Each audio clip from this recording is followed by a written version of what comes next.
Depuis 2017, un chiffre est indéniable, le chômage baisse.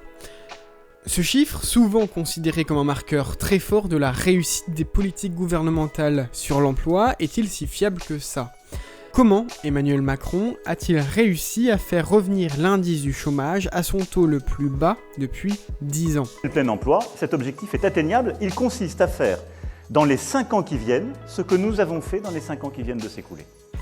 Le plein emploi est souvent l'un des objectifs cités pendant les campagnes présidentielles. Ce but a souvent pour signification qu'un pays sans chômage serait un pays plus heureux, plus riche. Pourtant, la réalité est un peu différente. Un rapport de l'Observatoire des inégalités, publié le jeudi 8 juin, pointe du doigt certaines failles des politiques de lutte contre le chômage, notamment celles menées par le président Emmanuel Macron. La meilleure façon de se payer un costard, c'est de travailler. Voilà. Il y a d'abord le mal-emploi, un terme large qui est utilisé pour désigner à la fois les chômeurs, mais aussi les travailleurs précaires et des personnes qui ne recherchent plus activement du travail, notamment en raison des mauvaises conditions de travail. Rien que les travailleurs précaires représentent 3,7 millions de personnes. Les jeunes sans diplôme sont nombreux à se trouver parmi les travailleurs précaires, 47% d'entre eux en feraient partie. Louis Martin, le directeur de l'Observatoire, explique qu'en fait, on réduit le chômage en rendant les travailleurs plus pauvres.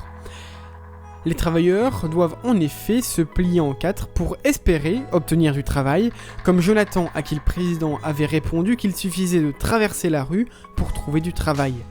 Ce n'est pas la rue qu'il a dû traverser, mais tout le pays pour trouver du travail. Depuis que j'ai vu Emmanuel Macron, j'ai travaillé pour une agence d'intérim qui se situe à Montargis. J'ai fait cariste pendant 3-4 mois et je suis parti au mois de mai en Bretagne pour faire la saison. Et même si les chiffres du chômage sont très bons, le gouvernement a tout de même planifié une nouvelle loi plein emploi.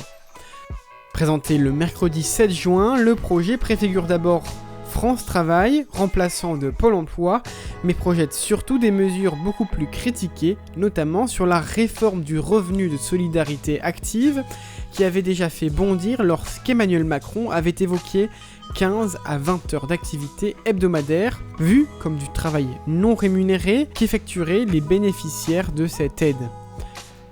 Au ministère, on parle plutôt de formation, d'ateliers CV ou de stage. Reste à voir les conditions de ces derniers afin de savoir si oui ou non on pourra bien parler de travail gratuit. Les sanctions seront aussi plus présentes avec des suspensions d'aide, y compris le RSA, pour les demandeurs d'emploi qui seraient absents à leurs 2 premiers rendez-vous.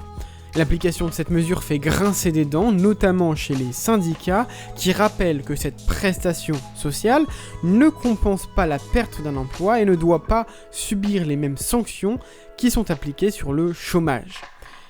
Et puisque les bénéficiaires du RSA seront désormais considérés comme des chômeurs presque comme les autres, il va falloir que France Travail, nouvellement créé, sache s'occuper de ces environ 400 000 nouvelles personnes. Pourtant, aucune annonce de vague d'embauche massive n'a été annoncée par le ministère du Travail et Olivier Dussopt. L'enveloppe annoncée pour France Travail paraît d'ailleurs bien petite pour les acteurs du secteur qui estiment qu'il faudrait 4 milliards d'euros pour financer les mesures annoncées au lieu des petits 2,6 milliards prévus par le ministère. Voilà, vous en savez maintenant un peu plus sur ces chiffres du chômage. N'oubliez pas de vous abonner et d'aimer la vidéo si elle vous a plu. Salut!